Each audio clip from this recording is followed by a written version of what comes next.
اس پر کنسنسس ہے کہ انتخابات 90 دن کے اندر ہونے ہیں. اب فیصلہ صرف یہ کر رہا ہے کہ الیکشن کی ڈیٹ کس نے دینی ہے.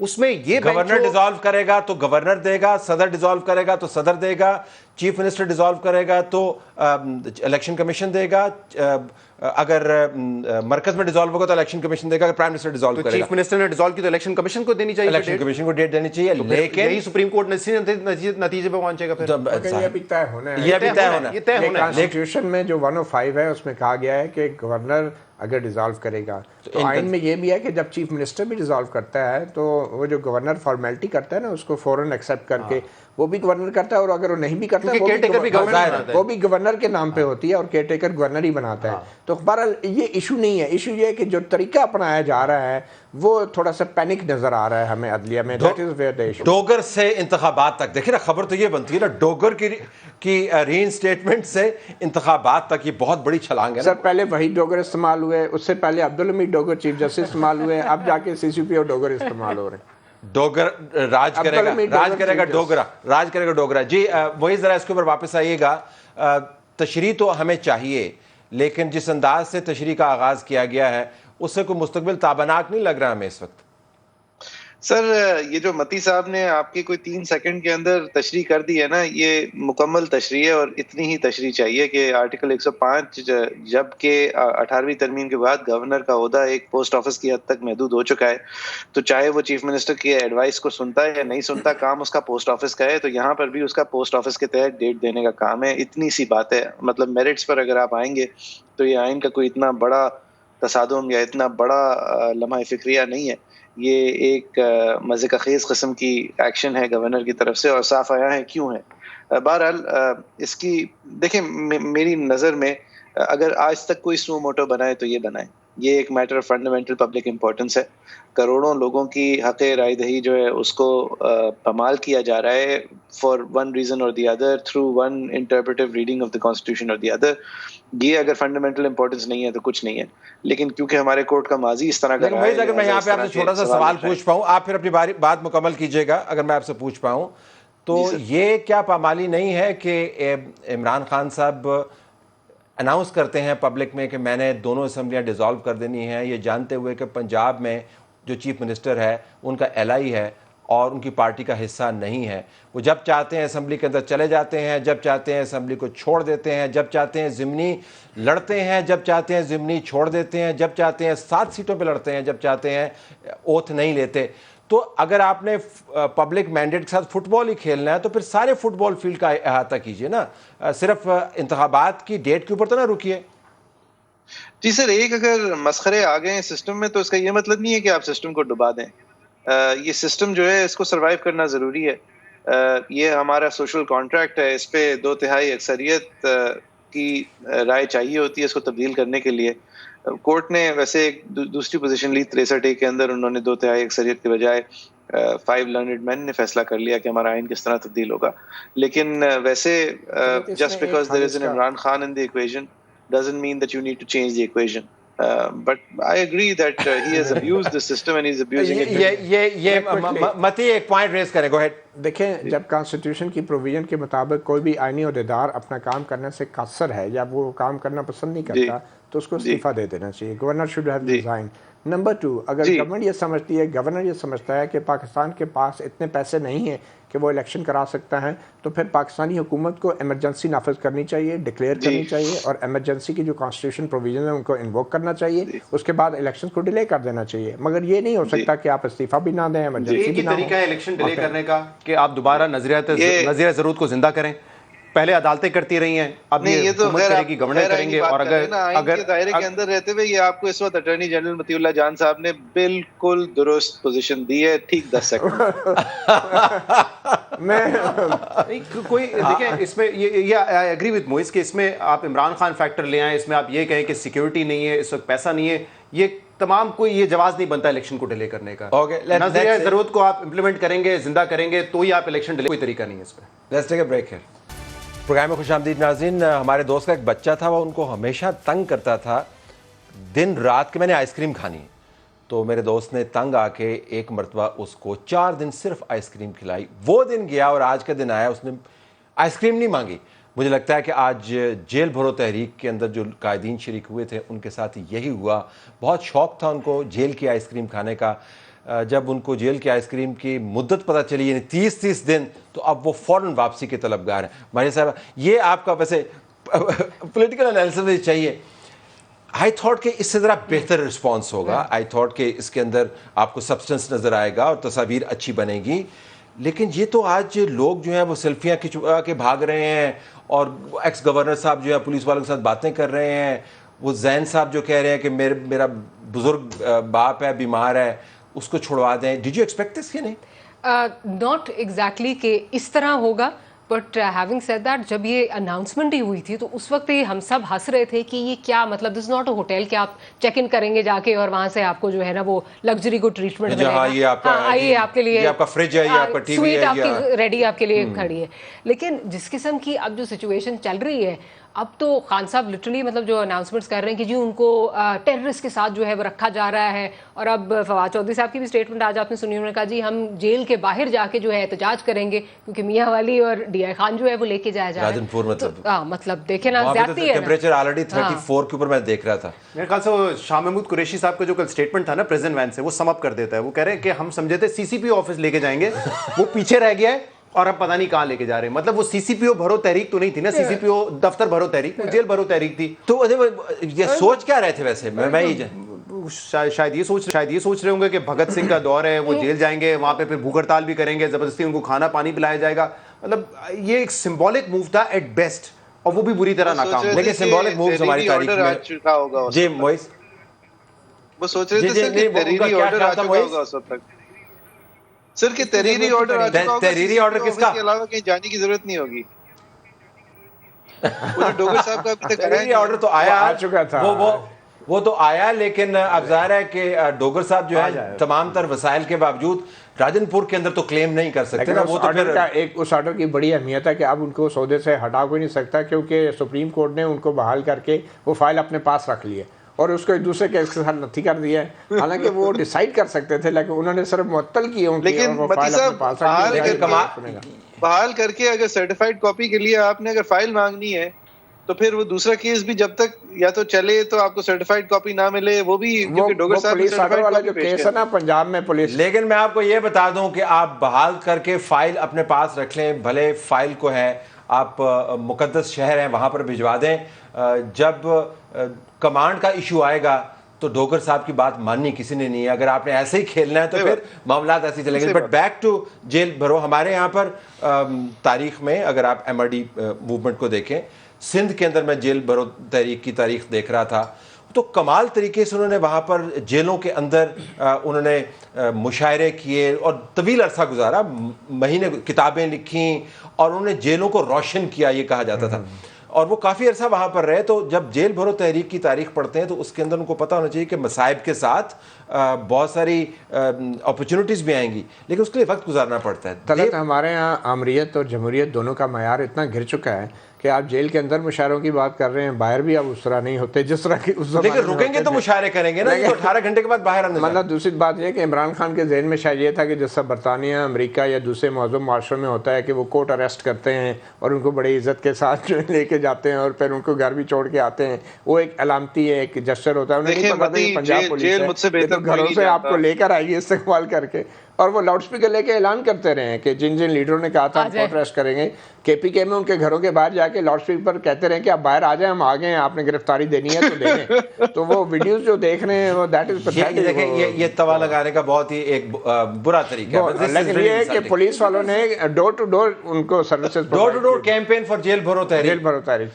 ڈور ٹو ڈور تحریک فار جیل بھرو تحریک. محیط آپ کیا کہہ رہے تھے, جیل آپ سے بہتر کیوں نہیں جانتا, کوئی نہیں جانتا؟ بتائیے سر. میں متی صاحب کے سوال کا جواب دے رہا تھا کہ دیکھیں متی, جیل مجھ سے بہتر کوئی نہیں جانتا, میں آپ کو بتاتا ہوں کیونکہ میں نے ضمانت لے لی. کاش مجھے جیل لے کے جایا ہوتا. نہیں وہ عمران خان صاحب کو آپ میمک کر رہے تھے. بٹ معیز, میں واقعتاً سنجیدگی سے جاننا چاہوں گا کہ کورٹنگ اریسٹ اگر پولیٹیکل اسٹریٹجی کے طور پر آپ لیں تو عمران خان اور ان کے پلانرز کیا سوچ رہے تھے کہ نظام اس کے اوپر کتنا ہلے گا؟ سر میرے خیال سے وہ سوچ رہے تھے کہ ہم باتیں کریں گے، ہم ان بیوقوف بیچاروں کو جو کہ میری وجہ سے روڈ پہ کھڑے ہوتے ہیں ان کو جیلوں میں بھر دیں گے، اور یہ اسٹیٹ جو ہے یہ اس پریشر کو برداشت نہیں کر پائے گی. یا پھر وہ یہ سمجھ رہے تھے کہ اسٹیٹ کے اندر ابھی بھی اتنے کردار ہیں جو کہ ہمارے حق میں کام کریں گے اور یہ ہمارے لیے ایک کامک بک جوک بن جائے گا. لیکن یہ سطحی طریقے سے انہوں نے ظاہر سوچا تھا، وہ ان کی پارٹی کا ایک ہال مارک ہے. اور یہ گرمی میں خراب ہونا ٹائپ جیل بھرو طریق، یعنی آپ جیل بھرو طریق کر رہے ہیں اور آپ اس بات سے شکوہ کر رہے ہیں کہ مجھے دہشت گردوں کے ساتھ بٹھا دیا ہے. آپ نے کبھی جیل دیکھا ہے؟ آپ نے کبھی جیل کے اندر بیٹر کلاس فیسلٹی نیا اعلان ہو گیا ہے کوشش دیکھی ہے؟ آپ کو پتا ہے کہ سی کلاس کیا ہوتا ہے، بی کلاس کیا ہوتا ہے؟ مطلب ایک بیسک ہوم ورک تو کر لیں. وعدہ تو آپ کیا کرتے تھے کہ ہمارے پاس 200 لوگ تیار ہیں، اور اگر یہ بیسک ہوم ورک کرتے، متی اس میں اضافہ کرے گا، اگر بیسک ہوم ورک کرتے تو ان کو پتہ چلتا ہے کہ پاکستان کے جیل جو ہیں دنیا کے اوور کراؤڈڈ ترین جیلز میں سے ایک ہیں. وہ آلریڈی بھرے ہوئے ہیں، بلکہ بھرے نہیں ہوئے ہیں، ان کے اندر سے قیدی باہر نکل کے آ رہے ہیں، وہاں پہ روز ہنگامے ہوتے ہیں. دیکھیں میرے خیال میں اب ایک نئی تحریک چلانی پڑے گی عمران خان کو، اور وہ تحریک کا نام ہوگا مچل کے بھرو. مچل کے. لیکن انہوں نے کیمپین، انہوں نے کہا کہ ہم نے تو ہزاروں لوگوں کے، ڈاکٹر صاحبہ انہوں نے کہا کہ ہزاروں لوگوں سے ہم نے باقاعدہ ایفیڈیوٹس لکھوائے، پھر انہوں نے چھاپ کے وہ واٹس ایپ گروپس کے ذریعے پھیلائے، پھر انہوں نے کہا جی کمٹمنٹس ہیں. لیکن جو لوگ باہر ہیں کوئی اتنے زیادہ بھی نہیں آئے. میں تو I'm just trying to be very diplomatic here. You're being nice to them. نہیں I think کچھ عمران خان صاحب کے سپورٹرز جو ہیں they also understand. اب یہ کس قسم کا مشورہ ہے، کس نے ان کو یہ دیا ہے، کون جیل جانے کے لیے تیار ہوگا؟ مجھے تو وہ یاد آ رہا تھا، آپ کو یاد ہے جب شروع میں مال روڈ پہ ڈنڈے پڑنا شروع ہوئے تھے تو ایک وہ بچہ تھا، اب خیر وہ بھی لائر بن گیا، اور اس نے کہا کہ اس طرح اگر ہمیں ماریں گے تو ہم ریولوشن کیسے لے کے آئیں گے. تو میرا خیال ہے وہ لائر بن گئے. میں نے اس لیے کہا تھا گرمی میں خراب. یہ تو میرے خیال سے جو تمام اسٹریٹجی تھی سب سے ہلکی تھی، کیونکہ الیکشن حاصل کرنے کے لیے عمران خان نے کہاں سے شروع کیا تھا؟ پہلے وہ قومی اسمبلی سے باہر آئے، پھر انہوں نے لانگ مارچ 25 مئی کا وہ اعلان کیا، پھر انہوں نے کہا کہ ہم دوبارہ لانگ مارچ کریں گے نومبر میں، پھر وہ دونوں اسمبلیاں انہوں نے توڑی، ان کو الیکشن نہیں ملا. تو میرے خیال سے یہ تو وداؤٹ اینی سینس، اگر کوئی آپ کو تضادات والے دو جملے چاہیے، اگرچہ کافی سارے آپ کو مل سکتے ہیں، تو عمران خان کا بڑا مشہور جملہ تھا کہ ان ساروں کو میں جیلوں میں ڈالوں گا اور وہاں پر سر رلاؤں گا بھی، جیلوں میں ڈالوں گا. سو جیلوں میں ڈالنے سے لے کر خود جیل جانے تک ایک بڑا تکلیف دہ قسم کا مطلب پرویز الہی صاحب کے پوائنٹ آف ویو سے سوچیں، ابھی وہ صدر بنے یا بن جائیں گے، جو بھی سٹیٹس ہے ان کا، مطلب وائس چیئرمین اس وقت جیل میں ہے، اسد عمر جو پوسٹر بوائے ہیں وہ جیل میں، اگر 2-3 مہینے جیل میں رہتے ہیں. آپ نے جہاز چودھری کا بیان نہیں سنا؟ انہوں نے کہا کہ ہم نے پرویز الہی کو لے کے آئے ہیں کیونکہ ہم نے جیل بھرنی تحریک چلانی ہے.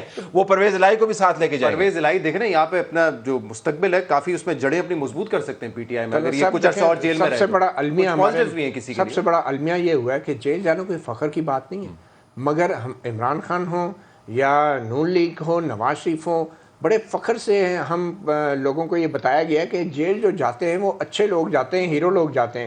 ہمیں اس بات پہ بڑی سنجیدگی سے غور کرنا پڑے گا. جب تک جیلیں جو ہیں وہ اچھی جگہ رہیں گی اور وہ ہیرو پیدا کرتی رہیں گی، اس وقت تک معاشرے میں سارے زیرو پیدا ہوتے ہیں. لیکن فنڈامنٹل ڈفرینس اس کے اندر یہ ہے کہ عمران خان صاحب وہ زبان پاک سے 1 انچ نہیں ہلے.